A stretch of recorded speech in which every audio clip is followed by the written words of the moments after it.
How's it going? Thank you very much. It's great to be here.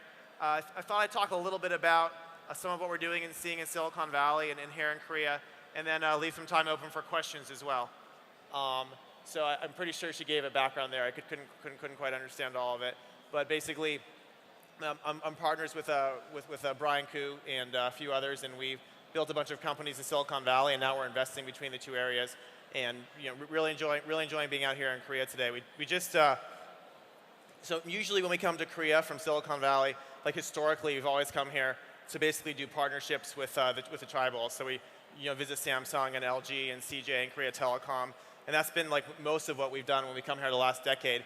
What's kind of cool is the last 3 or 4 or 5 years, starting to see a lot more interesting startups, and really impressed by how the scene's changing here and how that's starting to emerge. And so, even though most of us still come here from the Valley because of the partnerships, we're starting a lot more to invest in Korea. And so my firm's made several investments in Korea, and starting to do a lot more of that.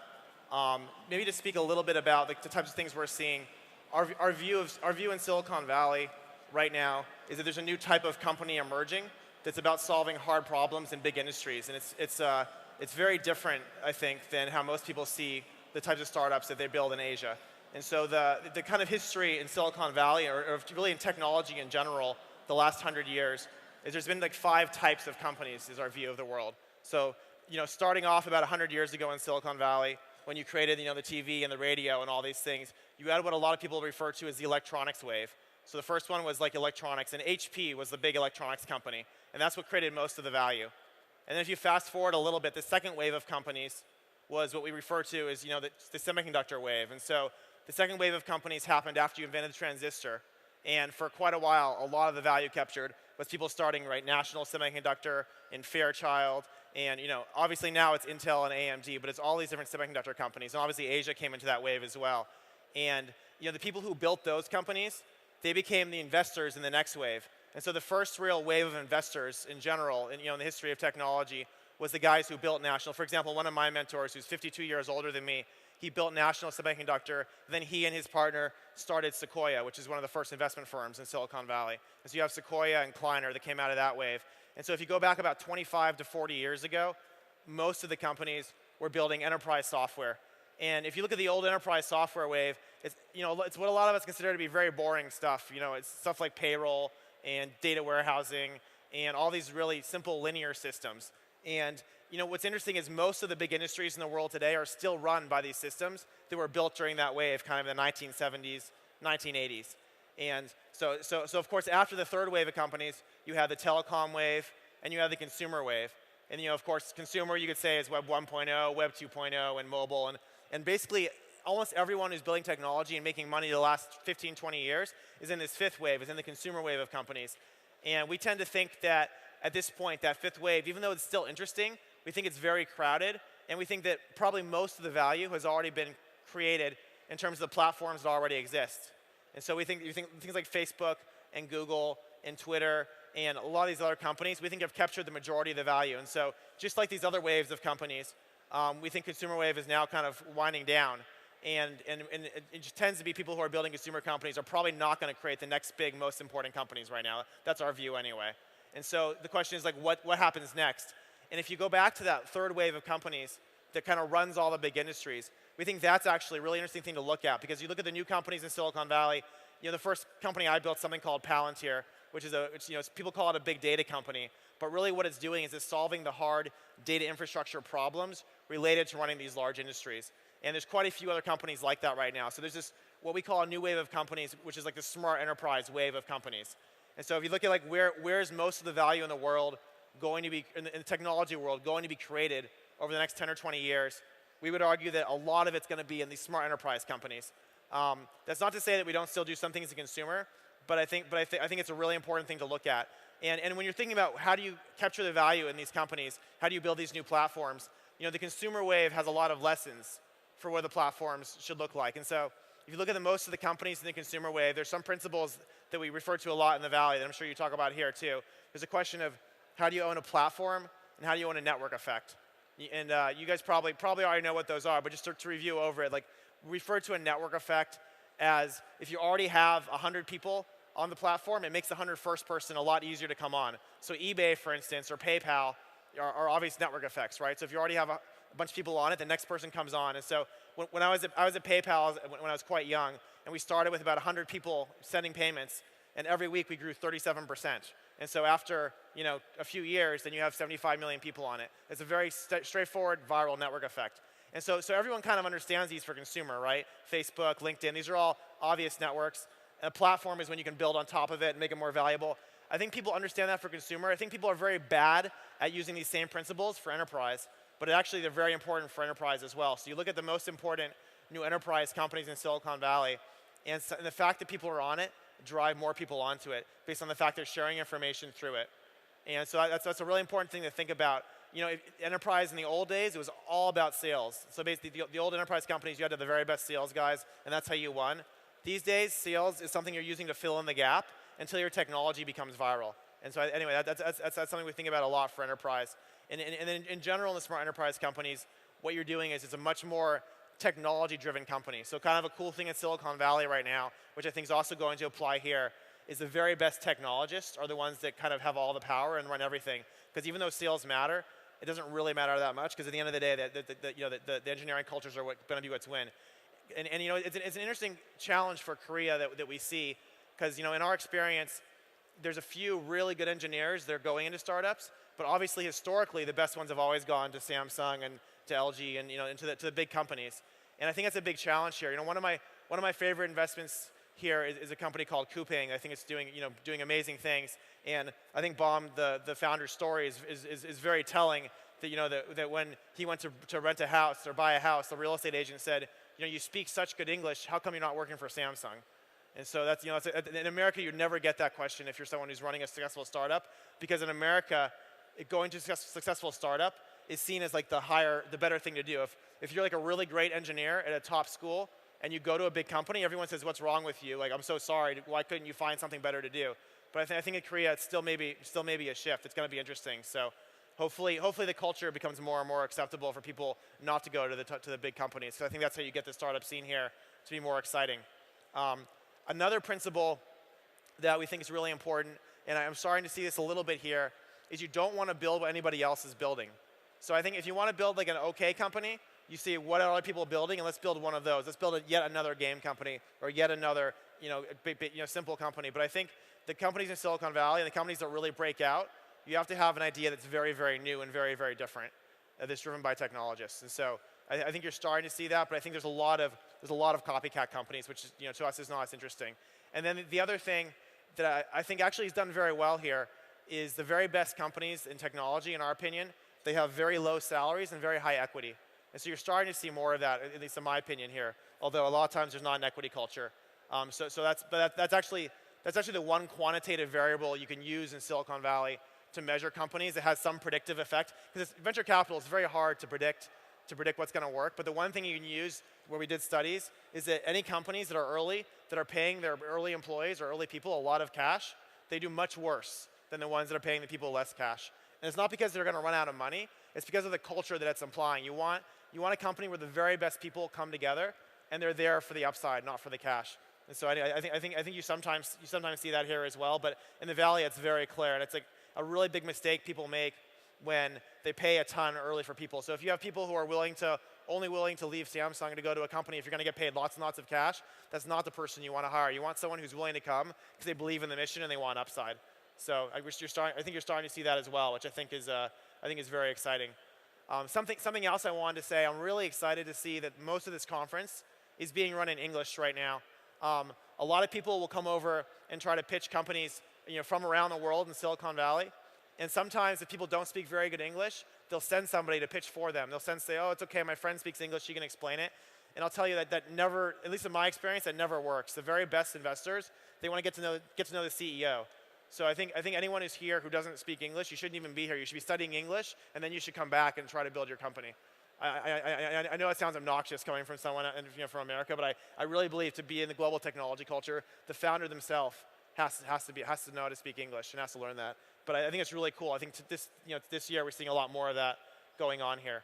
And then in general, there's a lot of other rules that we tend to apply to technology companies. I know it's going to be different between America and other parts of the world, but for us, the most important thing is the founders are mostly engineers, and that they're absolutely obsessed with what they're building, and you have this culture where they're all working together very hard. I think one thing a lot of people don't realize in other industries is that building a really big startup is not necessarily it's not like a healthy thing. It's kind of like trying to win a gold medal in the Olympics. You have to just it has to be the only thing you're doing, right? And it has to be something that you put ahead of other parts of your life. And so I actually like the culture here. It works very, very hard. I don't think that building a startup's for everyone, but anyone who does it, it has to be, in my opinion, the most important thing you're doing. But I think you do see a lot of companies with that dedication here that we're really excited about. There's a lot of other things that we're looking at and to talk about. I thought we'd open it up for questions pretty soon. One other thing that I'll say and go over is that just going back to the idea of smart enterprise, the interesting thing that's happening in the world right now, if you look at any big industry, basically there's a giant gap between how the big industries should work and how they do work. And that's why this smart enterprise thing is an interesting opportunity. So if you look at healthcare or you look at logistics, it's like the way the industry functions is just really silly compared to how it should function. And the reason is that suddenly in the last 10 years, we have the ability to use all this data in these big industries to figure out, like for logistics, you have the ability to know where all of your ships are, all of your trucks, all of your trains, and to automatically arrange things. Or for healthcare, you have the ability to know exactly all the data about somebody and what % chance you should do what. And so all this should be powered by data and by computers. But unfortunately, most of the big industries don't use that data yet. So this is a very exciting time for entrepreneurs, because you can look at an industry and you can learn the industry and you can say, here's how I think it should work. And right now, it's not working that way. And that's really, I think, where the biggest companies are going to come from in this wave, is you have to have an opinion about this industry and how it should be working, and you build a company to make the industry work that way. And so there's all sorts of little fun companies people are building, but the really important ones are going to be ones where people have an opinion about fixing a big industry and are able to go in and do that with modern technology and modern engineers. And so you're already seeing a lot of billion-dollar companies started that way in Silicon Valley, and we'd love to see more like that in Korea too. And so I guess we're going to open it up for questions. Does anyone have any questions? Please.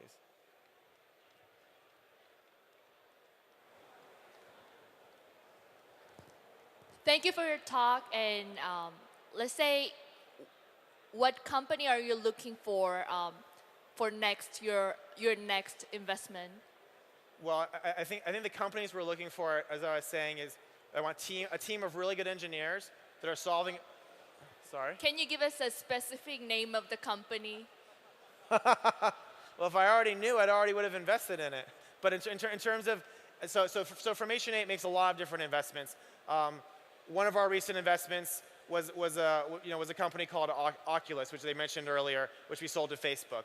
And the reason we liked Oculus is because it was a bunch of the very best engineers, and they were solving a very hard problem.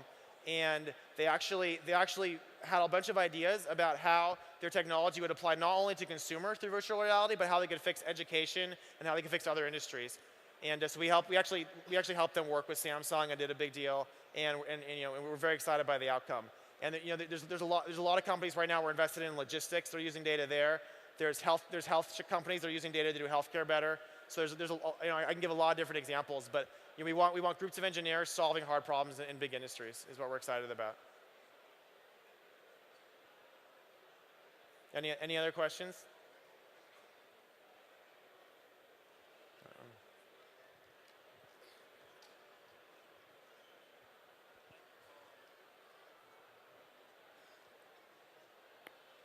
I mean, Go ahead. Great. 저는 한글로 질문을 하도록 하겠습니다. 제가 좀 성공적인 기업가분들을 만나면 꼭 여쭤보는 질문이 있는데요. 만약에 시간을 되돌릴 수 있다면, 그래서 기업을 운영하셨을 때, 스타트업을 운영하셨을 때 어떤 저질렀던 실수 3가지만 말씀해 주실 수 있나요? 꼭 바로 잡고 싶은.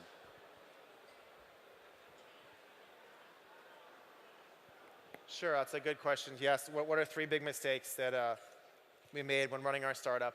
I guess first of all, I'd say that my first company, Palantir, we did a couple of early BD deals that we thought were very exciting. And I think you see this a lot, where a company a company says, oh, we have this giant company that wants to work with us, and look how cool we are, this is really exciting. And I think it was a really big mistake to do very much BD deals at all early on. I think companies should first focus on getting their engineering team and getting the product much further along before they tie themselves, because sometimes a big BD deal will oftentimes take you off path, and that definitely was the case with Palantir.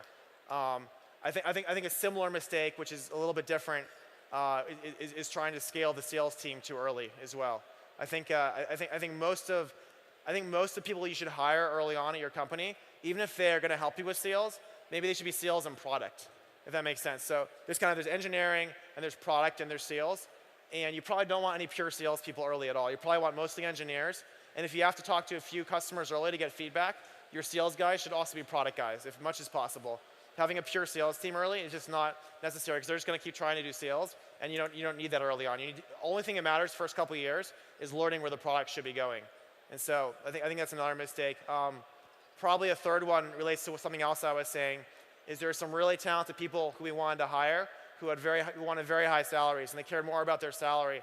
And it made us look really good to hire these people. But it turned out they really didn't work out. Like, at this point, I've hired thousands of people, and we do studies on the people we've hired for these early stage startups. And what we do now is we give them 3 choices. We say, you could have this much salary and lower equity, or you can have middle, or you can have low salary and high equity. And almost every single time, when somebody chooses the low salary, high equity, they turn out to be a much better employee. And so it's very, very important early on to get people who are willing to take the low salary, high equity. It's almost always the case they turn out to be better. So those are a few lessons I definitely didn't know 10 years ago when I first started getting going. Any other questions?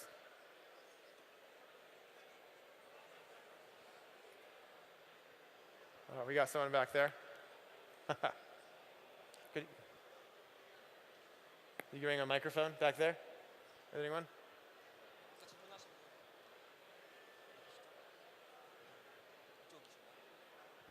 No. Go ahead.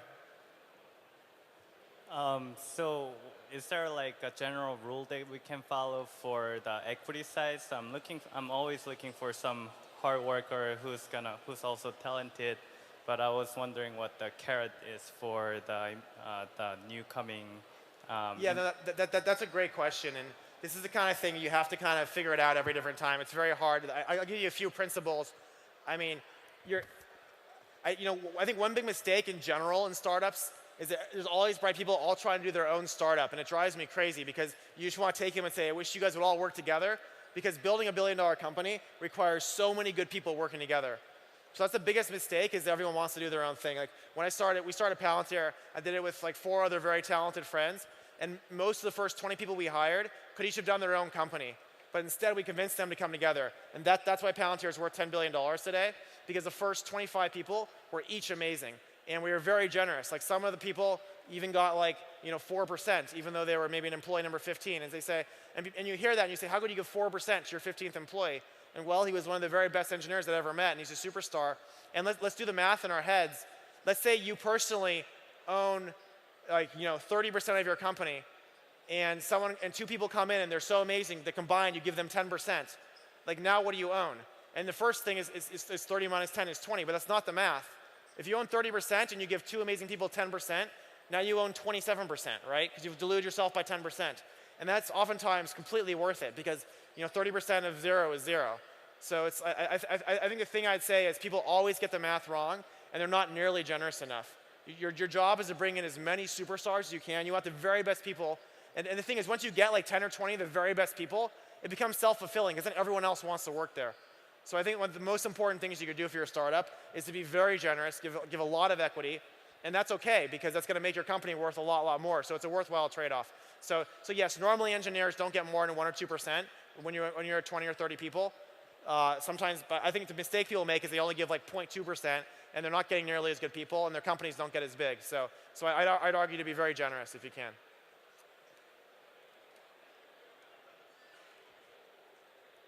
Time for one more question, if there is one. Cool. Well, thank you very much, guys. It was a pleasure to speak to you.